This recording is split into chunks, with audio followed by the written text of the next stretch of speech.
Hello, everybody. Welcome to today's webinar.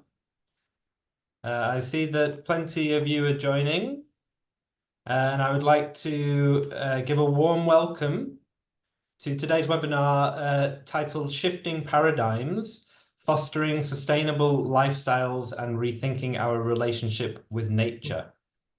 So my name is Alex Howells. I'm a program specialist with the UNESCO Institute for Lifelong Learning. This is our final webinar of the year, a series that has been running all year on the topic of education for sustainable development and climate action, leading to our 6th International Conference on Learning Cities this December on the theme of learning cities at the forefront of climate action.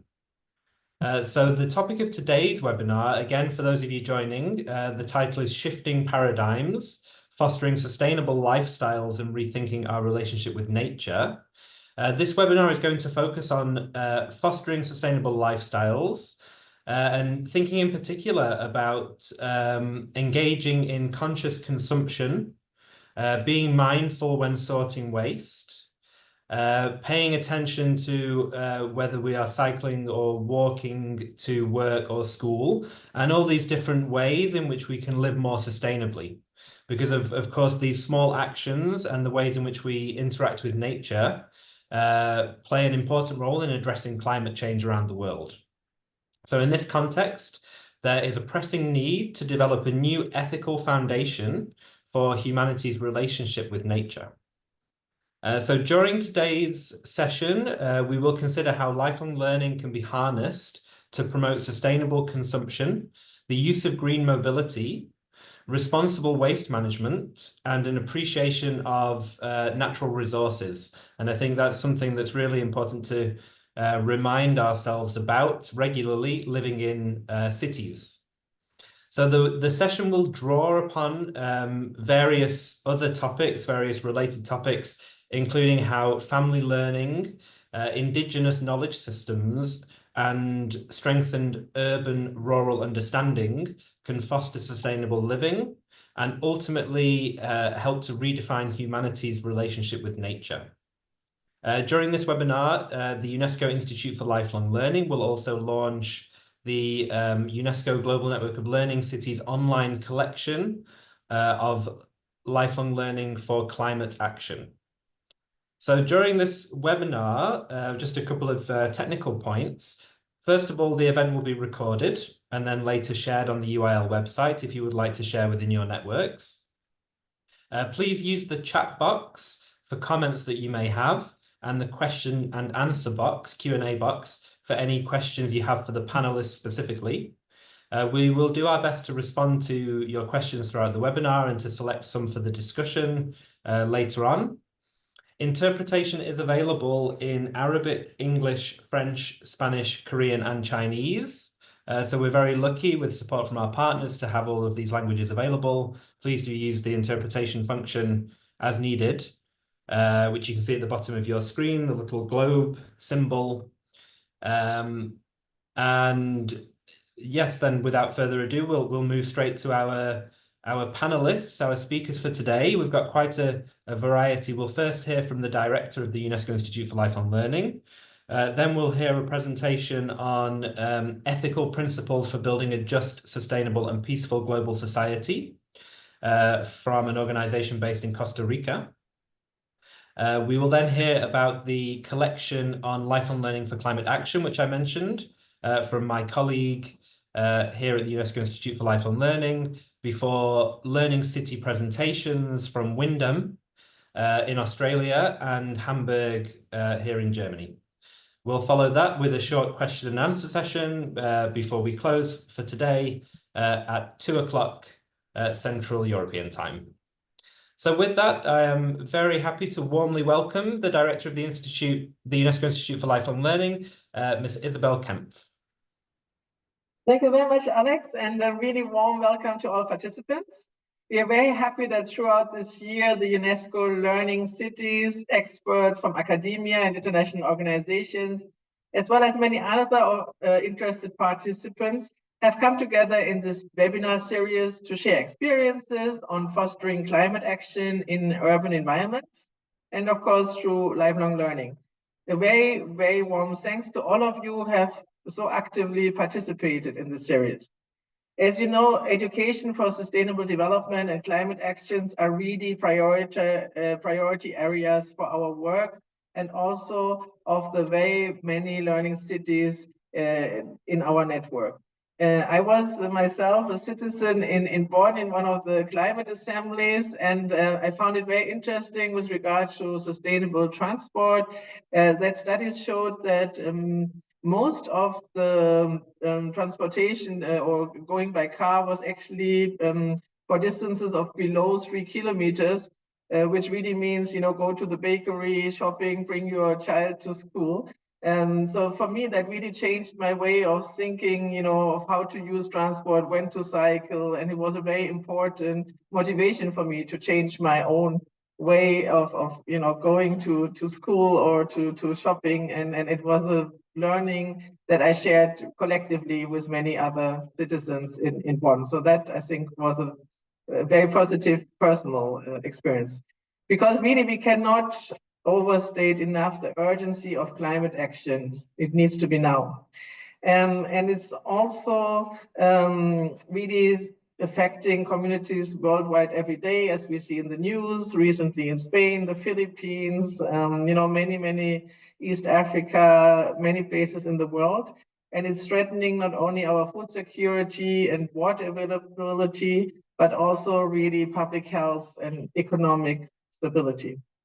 So the UN and UNESCO in particular have made many efforts in addressing the climate crisis. I mean, you know that the COP is underway at the moment in Baku, but we also have the UN Pact for the Future, which serves really as a blueprint for global cooperation on peace, human rights, and sustainable development, as well as climate action, which was adopted by the heads of states in September of this year at the Summit of the Future. We also have the Fortaleza Declaration, which was adopted 2 weeks ago in Brazil, which emphasized the importance of investing in greening education and tailor it more to local contexts. We are also part of the Greening Education Partnership established in 2022, which provides really a collaborative platform for enhancing climate awareness and education, involving more than 1,400 partners worldwide and 90 UNESCO member states who are committed to this partnership. And our Institute for Lifelong Learning plays a real crucial role as a coordinator of the pillar on greening communities involving many of our learning cities. So while international commitments and dialogue really provide essential frameworks for combating the climate crisis, it is really important to follow and thrive with local action. Cities, as you all know, are home to more than half of the global population and also responsible for 75% of global CO2 emissions. So really, they stand at the forefront of both challenges, but also opportunities to address climate change. And local governments are also closest to the people among all levels of governments. So they really have a critical role in making the SDGs a reality on the ground. As we approach the 6th International Conference on Learning Cities, it is fitting that we reflect today on the critical role of climate action and the building of climate resilient cities, which are focused on the power of lifelong learning in these very urgently needed transformative processes. The conference that will be held from 3rd to 5th December in Jubail, Saudi Arabia, will provide an opportunity to continue the dialogue among cities, share best practices, and really create new partnerships, and to commit to a future where learning cities will lead the way in climate action. So I believe that together, through lifelong learning and collaborative efforts, we can build climate resilient cities that not only adapt to environmental challenges, but help us to implement the right and the human right to a healthy and safe environment, and also the right of nature.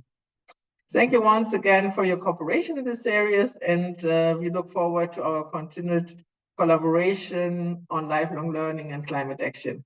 Thank you so much. Thank you very much, Isabel. Thank you, Ms. Isabel Kempf, Director of the UNESCO Institute for Lifelong Learning, for those opening remarks, really setting the scene, along with some anecdotes from Bonn. Thank you. I think it's important for us to all be thinking about those little changes, and that's really one of the purposes of today's webinar. So we'll move to the next speaker. As previewed earlier, will be a presentation on ethical principles for building a just, sustainable, and peaceful global society. And this presentation will be from Ms. Miriam Vilela, Executive Director of the Earth Charter International Secretariat and the Center for Education for Sustainable Development at UPEACE, San Jose, Costa Rica. So I would hand over to Ms. Vilela. The floor is yours. Thank you. Hello, everyone. Good morning, good evening, and greetings from Costa Rica. Happy to be here. And I would like to start with a question that I often ask, which is, what are the costs for not nurturing a planetary consciousness and an ethic of care in local citizens in such a way that they see their close connection with the large living world? Especially in cities where we might be cultivating a feeling of disconnection with nature. What are the costs of that? And what are the costs for not nurturing that sort of ethic of care in such a way that people can seek to live with the right relationships among themselves and nature? And what happens when we do not then cultivate a sense of connection with nature and responsibility in contributing to a more just, sustainable, and peaceful world? Well, what happened in general is that we have lots of people making decisions every day that will generate an impact in their local and global environment, but making decisions in probably an unethical and careless manner. So this is really something that all of us should be thinking about. How can we contribute to enhancing the capacity of people just to see the role they can play as eco and social conscious citizens. So I'm going to share a very quick presentation.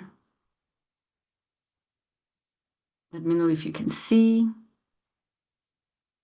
Yeah.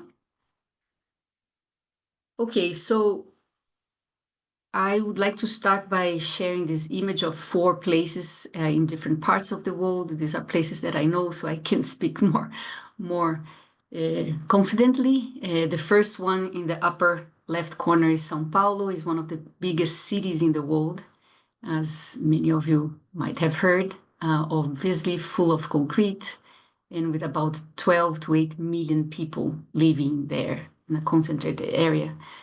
The second one is the right upper corner of the screen is Ciudad Colón in Mora, where my office is, the Earth Charter, actually next to it, the Earth Charter Education Center in Costa Rica. It's a town with about 12 to 30,000 people living in it, each one of them obviously with a very different situation, starting with the size of the population. Then the Iguaçu is the image of the town that is in the southern part of Brazil, the city, that has about 285,000 people living there near this beautiful river and waterfalls. And the last one is Pyongyang in southern part of Korea with about 140,000 people living there. Around a place that is full of fish communities and islands around it. So each one of these places, as you can imagine, have millions or thousands of people consuming water, taking showers every day, using water for their food, consuming energy, consuming food, using transportation in various different ways and generating mountains of waste. And depending on the size of the population, you can just imagine the size of the height of the mountain of waste that is generated in each one of these places. So the question here comes again, what happens when all these different size and contexts in terms of population are consuming all of these and generating so much waste in a careless manner?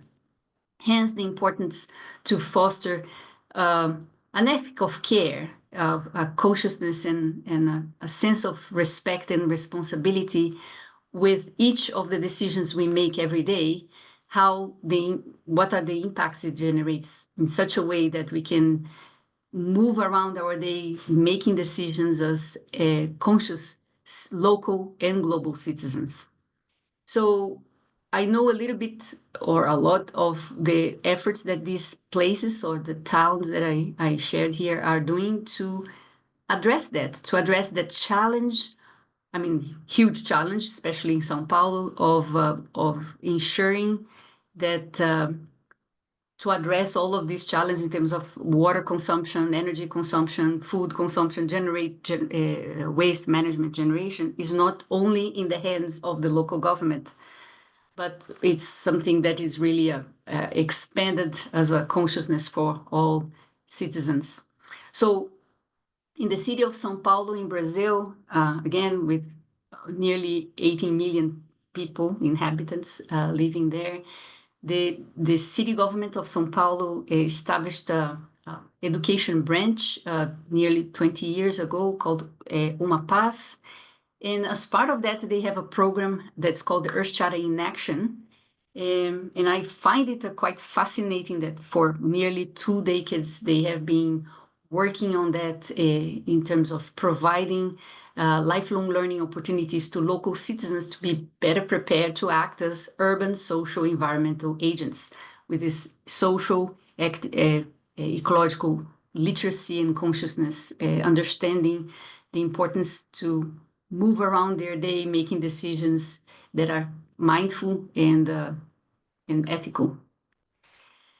The small town here where we live, near the office where we have, it's called Ciudad Colón or Mora. They have a program called Recicla Programa, which focuses on raising awareness through workshops and communication campaigns about the issue of solid waste management, and especially their local community plan for managing the solid waste. Of course, the city government cannot do it alone, and therefore they need to engage and raise awareness and sensitize the local citizens. So therefore they train and raise awareness through communication campaigns, the local population, to help them understand the importance to reduce the impact of their activities on the environment. And they also engage with schools and offer various non-formal education opportunities. We have the pleasure of collaborating with both institutions and local offices, and I find it quite interesting that the slogan they use here in Mora, in Costa Rica, in this small town, is "Outside is also your home." In Itaipu, actually in Iguaçu, in the southern part of Brazil where the Itaipu is located. Itaipu is this huge hydroelectric power plant in Brazil that has this program called Cultivating Good Water. They engage with 29 municipalities and farmers associations, among others, to sensitize them also about social and environmental impact of their actions, and especially to foster ethical and shared responsibility in contributing to the common good. So they're all very similar in a way that the city government plays an important role in engaging the local citizens in fostering a sort of an ethic of care and responsibility in contributing to the common good. And this other small town in southern part of Korea also has an interesting institution called RC Tongyang, Southern Korea, where the city government support this small institution that is focused on education for sustainable development in providing ESD to equip education institutions, the fishing communities, and individuals with the knowledge and skills related to sustainability. So in each one of these places, despite the different contexts, they are all thriving to foster equal and peaceful coexistence between people and nature. The focus here for us using their example is looking for ways to align thoughts, values, decisions, and actions in a way that can contribute with the planetary well-being. And coincidentally, in each one of these cases, they use the Earth Charter as an instrument, as an ethical framework to foster this planetary consciousness and ethics, like values and principles, understanding what are the values and principles, using it as an ethical compass to move the local society towards a more just, sustainable, and peaceful society. And the Earth Charter articulates integrated and comprehensive vision of an ethic of care and sustainability centered on an ethic of respect and care for the community of life. Each one of these examples are using the Earth Charter as an ethical reference and as an educational instrument to foster an ethical, ecological, and systemic literacy in a sense of global citizenship. In our case, and I'm going to end with this, in terms of our institutions, we have been organizing for the past 20 years, especially over the last 15 years under our UNESCO chair on education for sustainable development, a number of different efforts to engage citizens in Portuguese, Spanish, and English in lifelong learning efforts. And I wanted to mention especially webinars and masterclasses, because we have organized a number of open webinars and masterclasses to engage people and sensitize around issues around climate change, social disparities, and the impact of that in society. But interesting enough, especially in webinars and masterclasses, we have noticed that a lot of retired people have engaged in it, indicating their willingness to lifelong learning, their interest to keep engaged in updating information about all of that. We have also been organizing a series of podcasts, youth training, and professional development for educators with the same purpose, to foster a more caring, conscious, and responsible global citizens through this effort of providing ethical, ecological, and systems literacy. So with this, I end here, and thank you for your attention. You can find more information in our website, earthcharter.org. Thank you. Thank you very much, Mr. Villela. Thank you. That was a really fascinating insight into your work around the Earth Charter.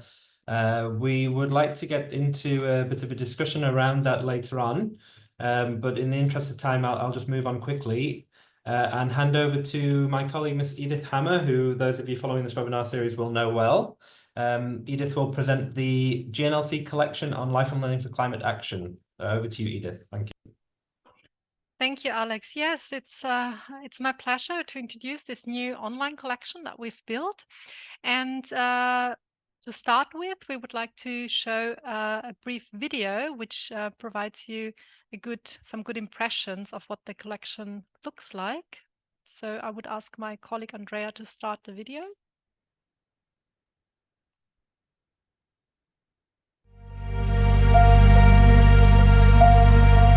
As home to more than half of humanity, cities play a key role in shaping our shared future. But did you know they are also responsible for around 75% of global carbon dioxide emissions? To tackle the climate crisis, cities must lead the charge, and lifelong learning is key to making this happen. In UNESCO Learning Cities, communities are coming together to learn, act, and innovate for a sustainable future. Our new database includes city examples from across the globe, all of which comprehensively power lifelong learning for climate action. Get a snapshot of some of their initiatives. Bandar Kamir in Iran teaches its community how mangroves act as valuable carbon sinks and trains locals in mangrove conservation and restoration efforts. Yunpyeong in Republic of Korea tackles food waste through educational initiatives and hands-on workshops. Wyndham in Australia fosters community engagement among more than 2,700 citizens through gardening sessions, community cinema, and nature walks as part of the Green Living series. Shanghai in China supports students, parents, teachers, and community workers to develop skills for climate action through formal and informal educational practices as part of the School-Family Community Collaboration for Climate Change education project. Okayama in Japan teaches residents about the benefits and potential of renewable energy through its Citizens Joint Power Generation project. Edmonton in Canada offers a set of climate action cards designed to simplify learning and encourage action that will lead to climate resilience within the city's neighborhoods. Bogota in Colombia provides tailored environmental education for students of all ages in the city's 364 public schools through its Environmental Schools project. Espoo in Finland has developed a comprehensive open platform for communicating and monitoring the city's climate actions through its Climate Watch project. Marrakesh in Morocco targets citizens to enhance the cleanliness of neighborhoods, schools, and peri-urban natural environments while promoting waste sorting at the source through its Cleanliness Co-production project. Hamburg in Germany fosters climate literacy within schools and supports a customized plan for systematic long-term climate protection to reduce the school's carbon dioxide emissions through its Hamburg's Climate Schools project. Zerkor in Guinea has embarked on a climate action initiative focusing on reforestation. Efforts include acquiring pipelines, preparing sites for reforestation, and raising citizen awareness. Jubail in the Kingdom of Saudi Arabia aims to address the significant challenges associated with managing industrial waste through its Industrial Waste Management and Recycling project. From reducing waste to achieving carbon neutrality, UNESCO Learning Cities are inspiring real change, one initiative at a time. Ready to be inspired?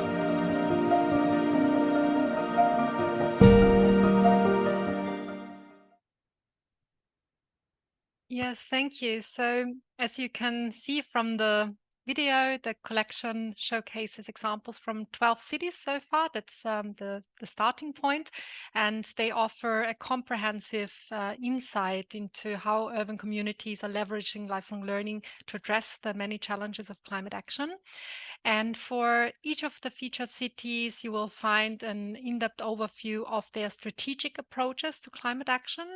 So the case studies document what kind of policy frameworks are guiding inclusive and just climate initiatives through a lifelong learning approach.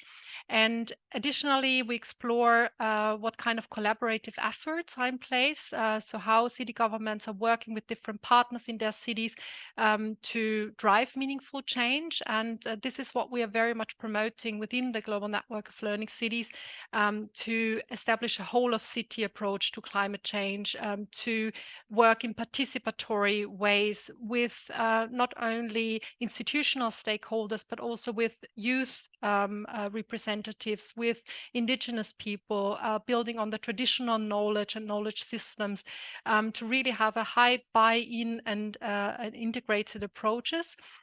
And also importantly at the city level, to bridge the sometimes gaps between the education sector and the environmental and more technical sectors, to ensure alignment. Importantly also, and that is also reflected in the online collection, we very much support cities in aligning their local policies with national policy, and to have this multi-level dialogue as well on the topic of climate action, to achieve really lasting change. So in addition to describing these strategic approaches of each of the cities, we also invited the cities to submit concrete examples of how they are implementing their initiatives. And so in the collection, when you go to the city profile, you will find 1 to 3 examples of how the cities cater to the diverse needs of children, youth, older people, to involve them in climate action, and also bridging formal education and non-formal and informal learning environments. So this collection is just the beginning. We will have the International Learning Cities Conference at the start of December, and after that, early next year, we will open a call for contributions for all GNLC members to also submit their examples, so that we can grow the collection. And I think this can be really a valuable resource for knowledge sharing, for gaining inspiration from the work of others. I encourage you to explore the collection.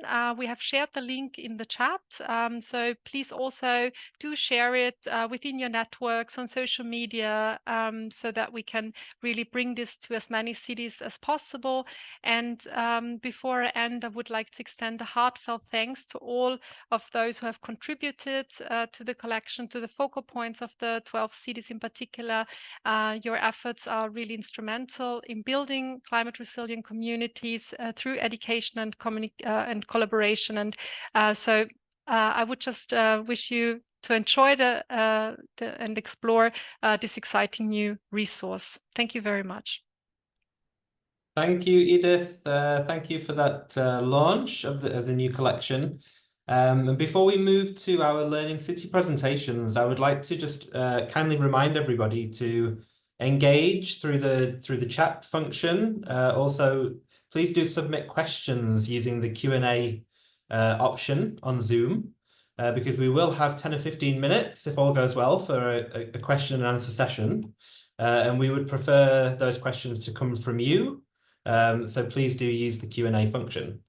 Okay, and then we'll move to our next 2 presentations. We're now going to hear from 2 very active members of the UNESCO Global Network of Learning Cities, the city of Windham in Australia and Hamburg in Germany. So we'll start with a presentation from the Learning City of Windham, by Miss Helen Curley, who is the Coordinator for Climate and Resilience. Over to you, please, Helen. Thank you, and I'm just sharing my screen again, so just bear with me. Hello, everyone. And I'm really excited today to talk to you about a program we deliver called My Smart Garden. And I'll just take you through a little bit about where I'm from in Melbourne, Australia, and also the strategic environment for our program. And then there's an overview of the My Smart Garden program, past, present, and what we're doing moving forward. So Melbourne is on the southern coast of mainland Australia, in the southeastern area. I'm also just going to acknowledge that where I am at home today, I'm just joining you from Warburung land, which is the traditional custodians and First Peoples of where I am coming from you tonight. So Metropolitan Melbourne, for context, has 31 different city councils within its metropolitan area. We're all arranged around the Port Phillip Bay, which is this area here. Sorry, wrong screen, this area here. And we're a 1 temperate climate zone. In our context, if I reference a city within this presentation, I may be talking about I'll be talking about the local government area of the city, not the whole city of Melbourne. So Windham is the most western part of Melbourne, metropolitan Melbourne.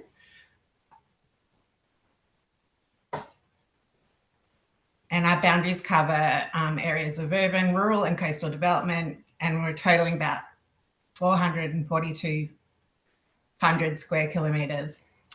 Our landscape is made up of volcanic grassland plains, as is much of Western metropolitan Melbourne, but we're urbanising quickly, so our population is doubling over the next 15 years. So this is the context that we're trying to sort of engage nature within urban settings.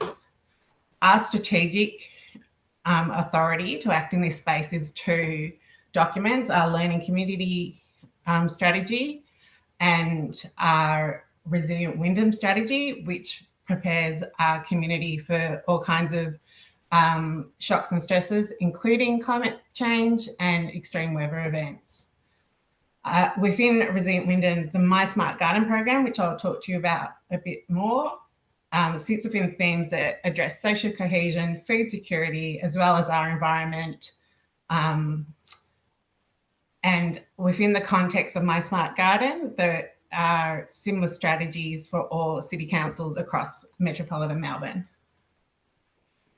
So what is My Smart Garden? It's a community learning program that is free to participants. It's supported by about a third of the city councils across metropolitan Melbourne, including Wyndham.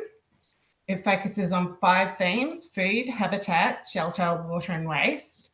And we deliver gardening workshops and events, both in person and online resources, incentives, prize draws, community events in public spaces, and again, collaborating across about a third of our metropolitan area. The objectives of this program are to increase community awareness and behaviour in response to the climate crisis and other sustainability issues.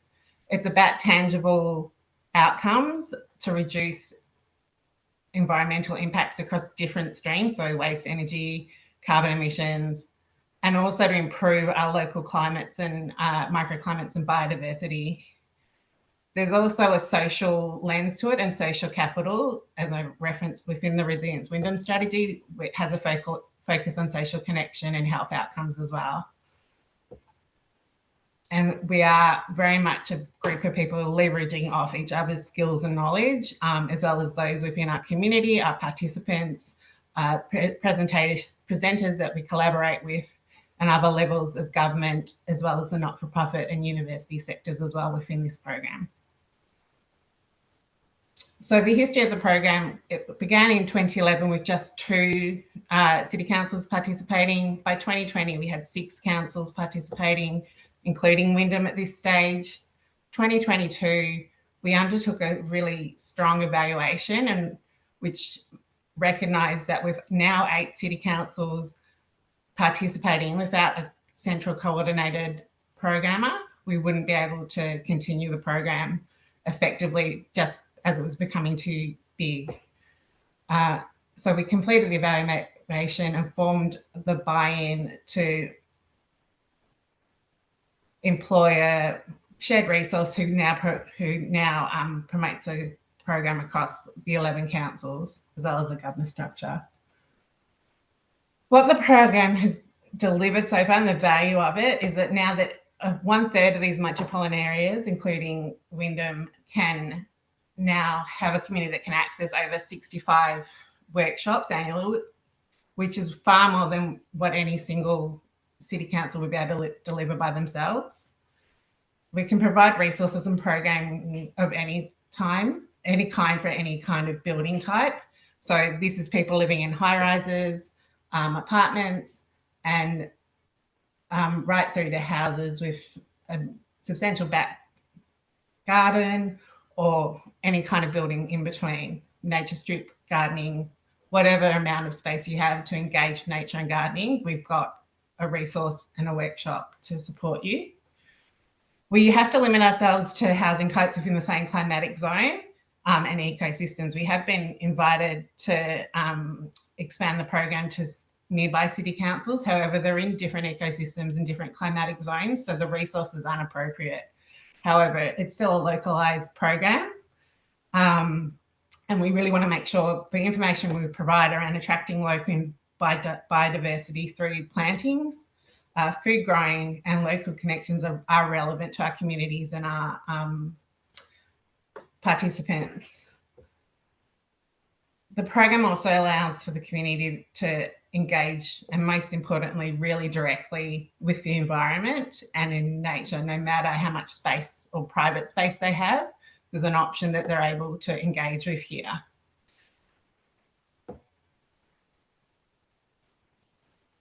And the outcomes of the program through a recent evaluation are clear. There are health benefits. We are mitigating carbon emissions. We are reducing the amount of food waste, water being used. And also we are demonstrating economic savings and food security through our program. So what's coming next? Now that we have a program coordinator, we're able to actually focus on a 5-year strategy. And we did our first planning session last week, so it's still emerging, but I'm pretty excited about it.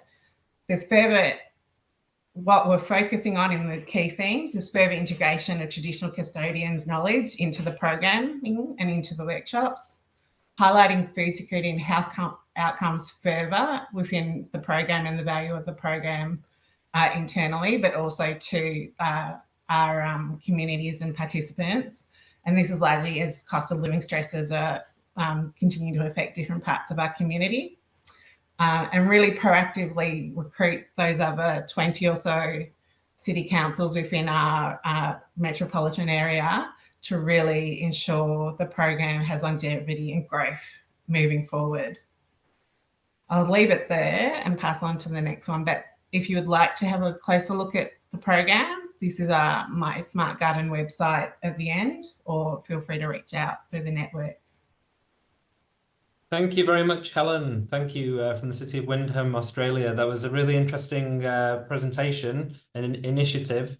And thank you for highlighting as well the importance of growing your own fruit and vegetables. There's a really interesting question that's been submitted by one of the participants on nutrition, which I hope we'll get to later. But before that, we have our final presentation of the session, of the webinar today. This will be delivered by Mr. Jürgen Forkel-Schubert, who is a senior consultant, and he is representing the city of Hamburg. Over to you, Jürgen. Thank you.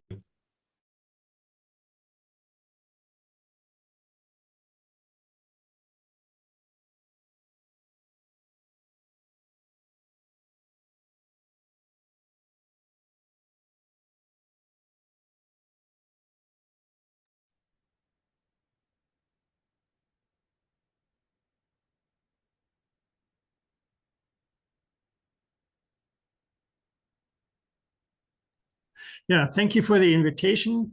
Now here's my presentation. Can you see the slides now? Yes, we can see them. Thank you.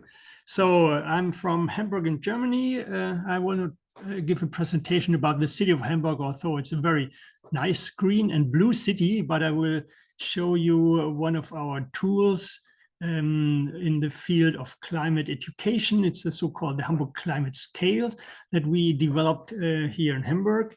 And it's a tool for climate action, lifelong learning. You know that all our activities have an impact on the climate, and you might guess how much is it, how big is our impact. On the left-hand side, you can see the distribution, the average distribution of carbon dioxide emissions in Germany, and you would say, okay, heating and house is 21, our mobility is 90%, food 16%, energy supply 6%, and the consuming and traveling about 40%. That's the average. But if you want to know it exactly how much is it in your family or of yourself, you could go to an internet calculator for the carbon emissions. And here's one page that I put down from the internet, from the Federal Environment Agency in Germany. It's not really attractive to do that. It's you put in some figures and you have to know how much energy your house takes and so on. So we said, how can you do it a little bit more interesting? And we developed the climate scale. You see it on the right side. The climate scale, you put on some models, and then the climate scale shows you how much carbon dioxide will be emitted by whatever, by your food or your mobility. But actually, it was not that very attractive, because it just says your number, and you have to remember this habit was that and that much carbon emissions. So we developed another one. We'll develop the new Hamburg climate scale. It's basically, it's a normal scale, a kitchen scale. You can buy it in the market or a used one, and a box full of very unique models that show about your habits and your consuming habits. And I developed it in 10 years ago with a colleague, Caroline Blumenberg. And there was an artist who designed it all, because if you unload the box, you will find a lot of really fantastic, nice models, and they already are so attractive. You want to take them in the hand, you want to play with them. And that's actually what the Hamburg climate scale is doing. It asks you to play with it. And I will show you how we do it. First of all, I show you the models. We have boxes of strawberries from different regions, so local grown strawberries, some from Italy and some from South Africa, and they look really good. They are so attractive that the kids always want to grab it. We had to close the box with the lid, with the glass lid, because they look real-like, but they are plastic. They're not really. Yeah. Sorry to interrupt you. Just to let you know, we can see slide 11 from your PowerPoint. Here we go. Okay. Yes. I think this is the one you're referring to now. Thank you. This year, but I cannot enlarge it. That's okay. We can see it clearly, but now it corresponds to what you're saying. Yes, thank you. Okay, so the strawberries from different regions, I just explained, and then we have wooden plates with meat on and vegetables on, and they show you how often do you eat meat a week. And we have some other models that show water, drinking water out of disposable bottles or reusable bottles or from the tap. Or we have some models that show the parts of your mobility. Either you have an e-car, a bike, or a gasoline car. There are some models with fresh and recycling paper, eco t-shirt or normal t-shirt, and some with using energy in your household, green energy, traveling by train or plane. So you see these models are very looking good. And what do you do with it? You can look at the front of the models. There's always a label. It tells you what it is, like strawberries, 500 gram, locally grown. That's what it said. And there's a little red lid. And under the lid, if you lift up the lid, there's the number of the green gas house, the carbon dioxide emissions. And you might guess, how much is 500 grams strawberries, even locally grown? How much is the emissions? And I give you 3 seconds to count on it.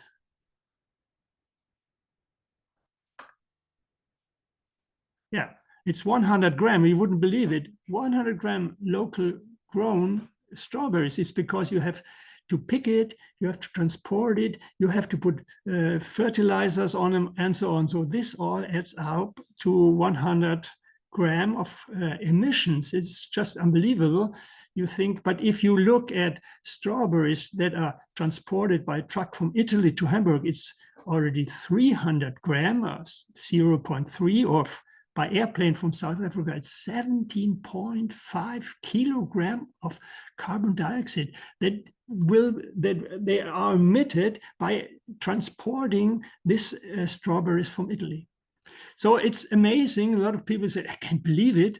And I will give you the sources where we have the figures on there, from churches, from Greenpeace, from NGOs, and so on. So you can all read it in the paper. I will show you then. So if after putting these little models on the scale, in the middle top, you can see they are not balanced. One is heavier than the other because we put some weights in, and we also give you some coins, wooden coins, to balance these two models. And if you do that and you count a little bit, let's say the strawberries from local grown and the strawberries from South Africa, and you balance them with the wooden coins, we call them tailors, you will find out how much the difference between these two models, between these two types of your consuming behavior is. And this time, if you buy locally strawberries, it's a lot better for the climate than buying those imported by a plane. If you do it with other models, like see, I have another pair, and some are 2, some are 3 models in a group. So if you travel by train, let's say from Hamburg to Rome, which is about 1,700 kilometers, you would emit 93.5 kilogram of carbon dioxide. But if you take the airplane, that's already 468 kilogram of carbon dioxide that you emit. And with these 2 scales, you cannot balance it with our few coins. But you can see that some of your consumer behavior is a lot more dangerous to the climate than others. And that leads to some questions what you can do with these models. You can estimate the carbon dioxide emissions per each model, for sure. And you can compare this model, which model is the more climate friendly. And you can ask the students, what causes the emissions? Why is it so high in this way? And then you can figure out how much emissions are there in a week, on a year per person. For example, if you eat food that is imported by airplane, and what could be the total emissions per person in all areas if you take the mobility, the food, the fashion, the voyages that you're doing, and so on. And then you can ask, what emissions are still missing? Which didn't you touch so far? And you could ask the students, compare between someone in Germany, which have a very high living standards, and some poor people in Africa.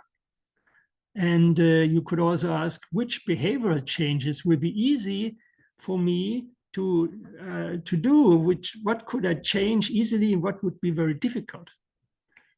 And how could you in reality keep down the emissions or compensate it? So if you want to work with a scale, there's a free download in German language. I'm sorry, but you might be able to translate it in other language because it's a PDF.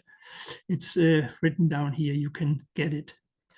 So this is a model. It's a unique tool that is easily to be built by your own. You can buy a normal scale. You can construct these models, which are very delicate, or you could have some on the right-hand side, like in Lüneburg, you could put some papers with some printed pictures on, use it, and put some weights in. And we have also 2 models in Russia, St. Petersburg and in Petrozavodsk, which use the same technique.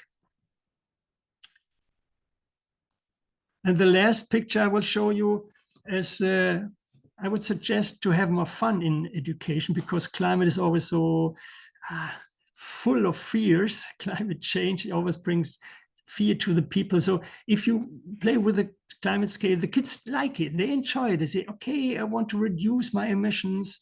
And it's really fun to do it, not in a regular class, but also in a seminar or on a marketplace, wherever it's easy to transport. You can place it on a table and immediately the people come and want to play with the models.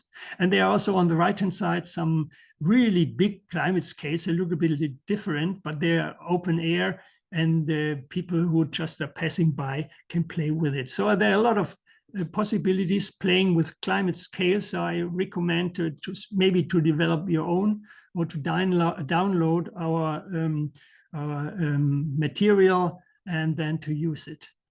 Yeah, thank you very much for your attention. Thank you very much, Jürgen. Thank you. There's a really nice illustrative presentation and practical tool that you shared, and it's nice to see everything come to life in an interactive way, where people can learn through hands-on experience about their impact on the climate.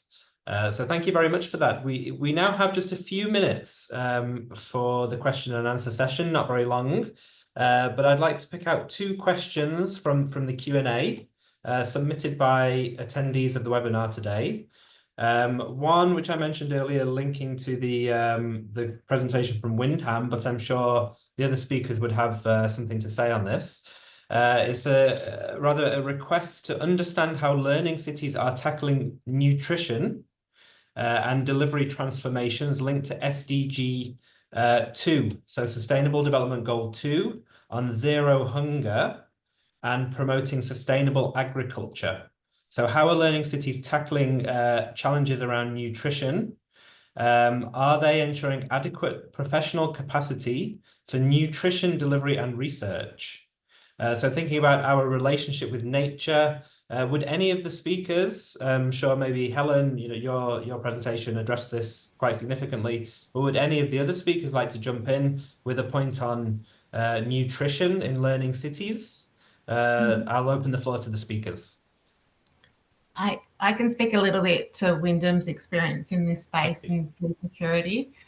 In terms of improving nutrition, we are experiencing a rise in scurvy within our community and our city, which is a bit surprising to some. So we have been able to tie really key outcomes of the My Smart Garden program to address those kind of health benefits, and they are actually providing a tangible response. So just being able to grow leafy greens within your local back garden and have access to that kind of food. And it is understood to be tied to both cost of living, but also the quality of food and access to natural food with high nutrition as opposed to processed food within some of our communities.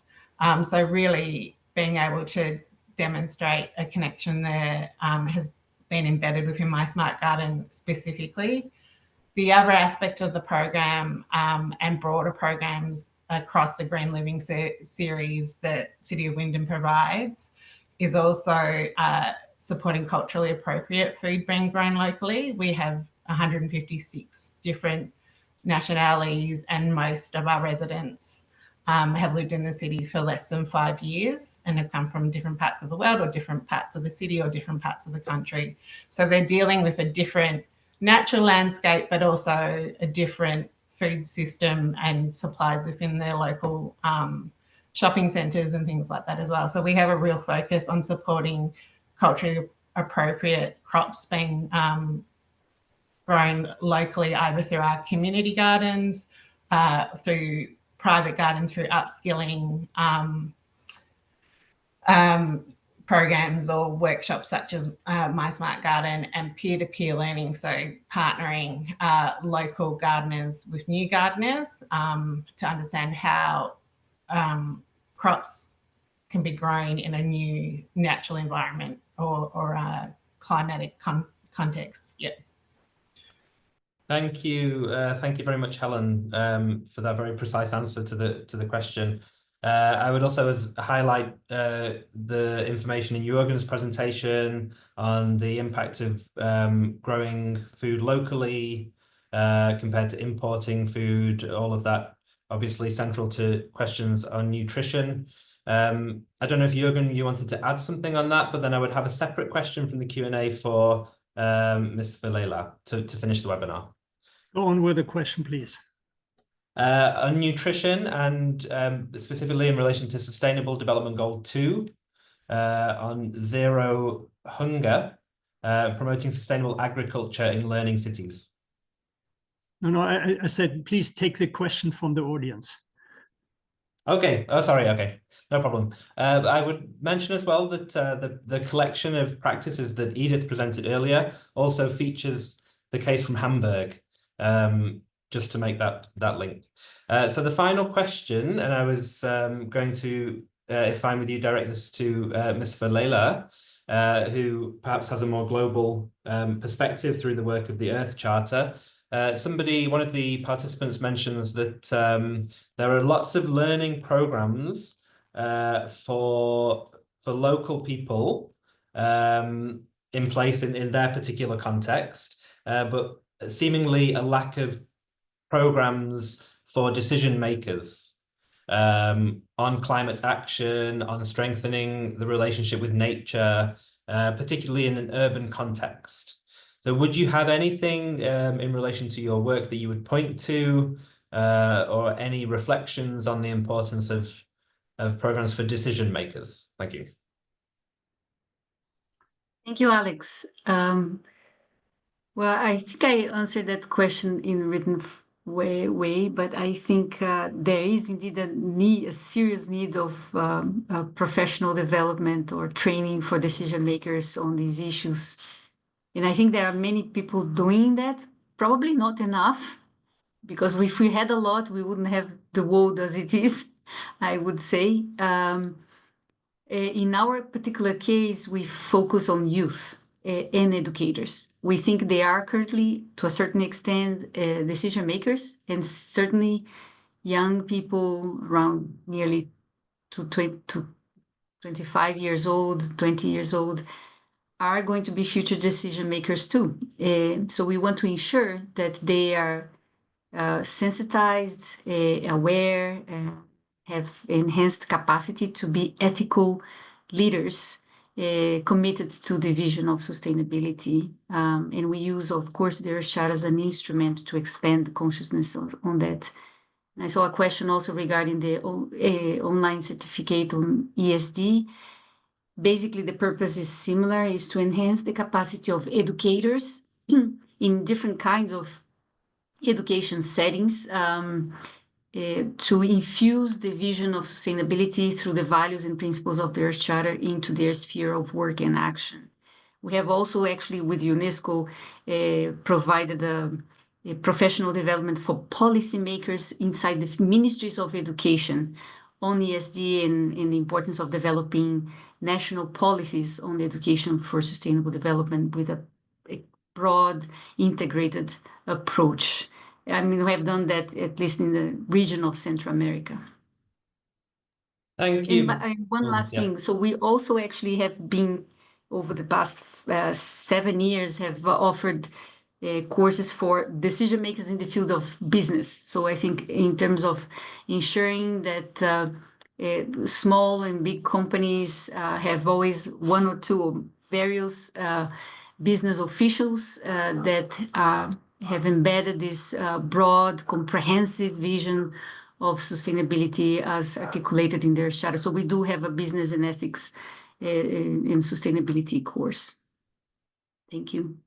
Thank you, Miriam, for those really pertinent points, and thank you for your written response to the question as well. There are a number of other questions and hands raised and lots of interest in the topic. Unfortunately, we will need to conclude today's webinar, but we'll continue the discussion. We do have our International Conference on Learning Cities coming up in December. This theme will continue to be an overarching priority for the UNESCO Global Network of Learning Cities next year. So there are plenty of opportunities to continue to discuss all of these issues. But now to close the webinar, I will hand over to Mr. Raul Valdez-Cotera, the Chief Program Coordinator here at the UNESCO Institute for Lifelong Learning. Over to you, Raul. Many thanks, Alex, and thank you very much to Miriam, to Helen, to Jorgen for participating in today's webinar. I really found the contributions very, very insightful. I think we had a good glance of different parts of the world and how we're coping with it. And I hope that they will encourage many cities who are represented today in the webinar to discuss future shifting paradigms, really on how to foster sustainable lifelong lifestyles and to rethink our relation with nature. Well, as this is our last session of the year, I want to thank all experts, city representatives, and all participants who have contributed to the webinar series through presentations, involving in the discussions, and hope that we could take away a lot of their own work. And I hope also that cities have been able to gain fresh ideas on how to continue and strengthen their work on climate action. I want to give my special thanks to the team at UIL who has coping with the series in a very organized way. And this monthly series has really having a great impact. The idea was great, but it has been quite success. We have a high level of participation through all the different sessions. And I think in ways for the relevance of the topic, but also having the chance to have interpretation in many languages. Also a big thanks to all interpreters that were always there supporting. We will certainly continue the series next year.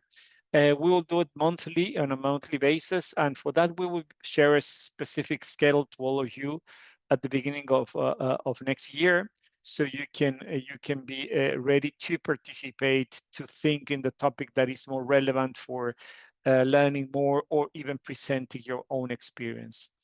As you know, we're preparing for the 6th International Conference on Learning City, that this was mentioned already. The conference will take place from the 3rd to the 5th of December. And together with the team in the host city, Jubail Industrial City, we're going above and beyond to make this conference an amazing experience for all participants. We have an excellent agenda, and we have many participants confirmed already from the GNLC members. So we are very much looking forward to meeting all of you in there. Thank you all once again, and wish you a lovely rest of the day. Thank you.